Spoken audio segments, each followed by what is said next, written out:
Let's go. Side step right left to my beat. Right left to my beat. I like the moon rock with me, baby. Know that I got the heat. Definisi. Sistem imunologi adalah sistem biologis yang melindungi tubuh dari infeksi dan penyakit dengan mengenali dan menghancurkan patogen seperti bakteri, virus, dan jamur, serta menghilangkan sel-sel tubuh yang rusak atau abnormal. Anatomi fisiologi sistem imunologi mengacu pada studi tentang struktur dan fungsi sistem imun dalam tubuh manusia.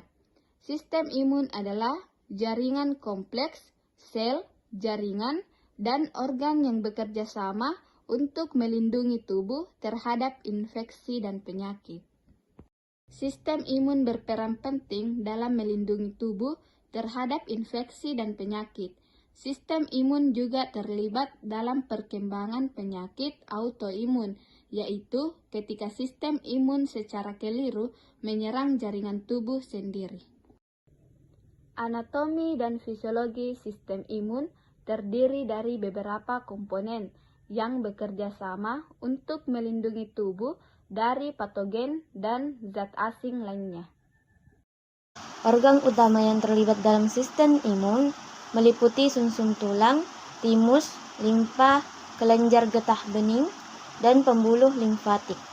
Yang pertama, sumsum tulang adalah jaringan spons di dalam tulang, tempat sel-sel imun seperti sel darah putih diproduksi. Yang kedua, timus adalah kelenjar yang terletak di dada, tempat sel-sel imun yang belum matang, disebut sel T, matang dan menjadi aktif untuk melawan infeksi.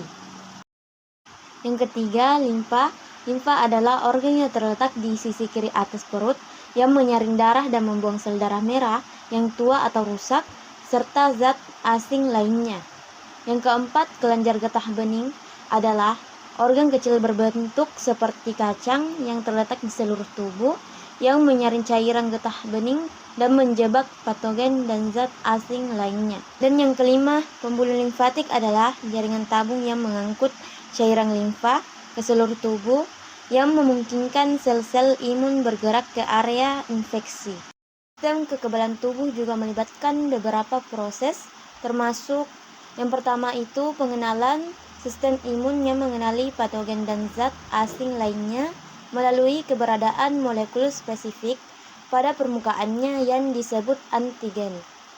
Yang kedua, aktivitas.